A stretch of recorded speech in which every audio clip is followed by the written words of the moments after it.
felt drunk at that moment. My head span and my teeth ached as I ground them together. The world became a dull roar. All that existed was Morozov's plane perfectly framed in my sights.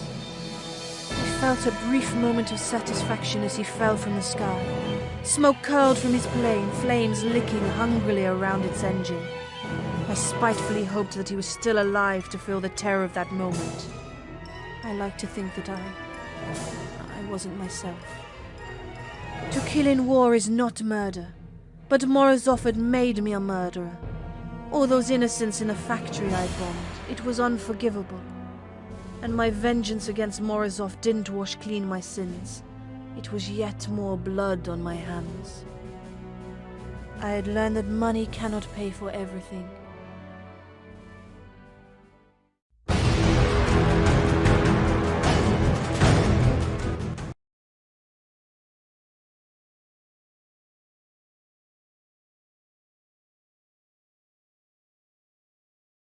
What's the deal with you and the girl? You're not related, are you? Oh no, I flew with her father in the Great War. We got close after Cape Heliz. I was never fond of killing people, but somehow protecting people was even harder. With every mistake I made, it felt as though I was executing some brave Anzac soldier who was relying on his air cover as much as his own squad. It was vital we lose no more than 2/5 of the Anzac forces. That was the instruction from the brass. So those of us in the sky shot each other down until the operation was deemed a success or a failure.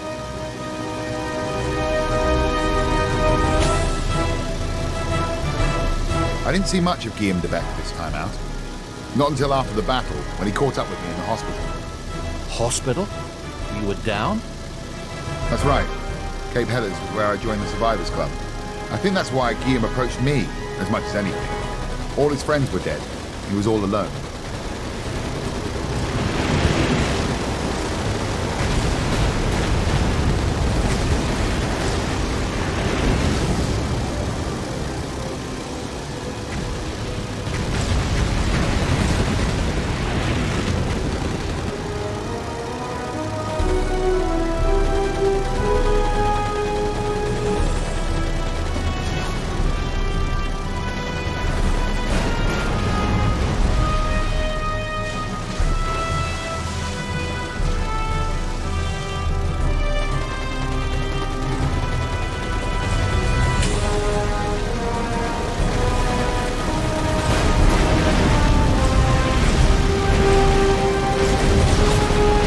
Coming that day.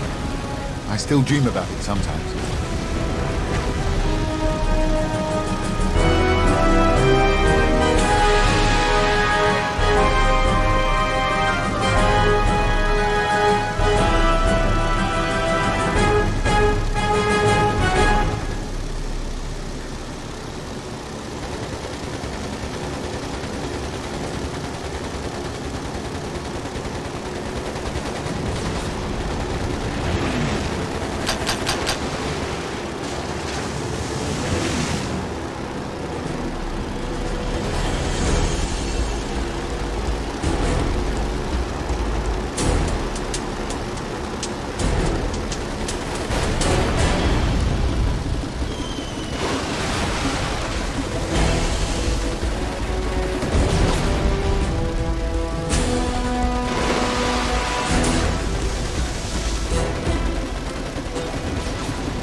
As I said, Guillaume caught up with me in the hospital, sneaked in a cigar and a hip glass of whiskey that we shared, and he gave me a crumpled picture of a baby girl with a scrawled address upon the back.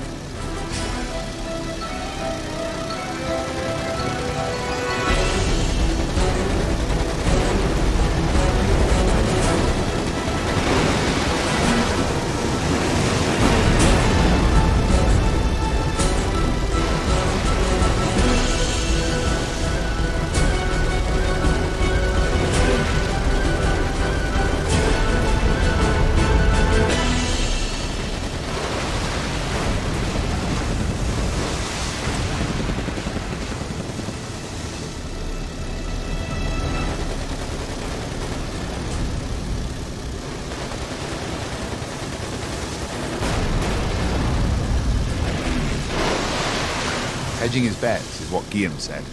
We barely knew each other, but we were closer than most, all of our friends being dead and all. He wanted to know that if he bought it, there'd be someone to look after his little girl. She didn't have a mother, not anymore. He gave out more than one of those pictures, I'm sure. I don't think he imagined he'd live for long. He fell out of the sky too often.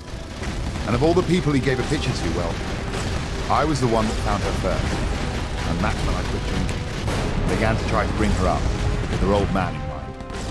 There's a lot of him in her, you know.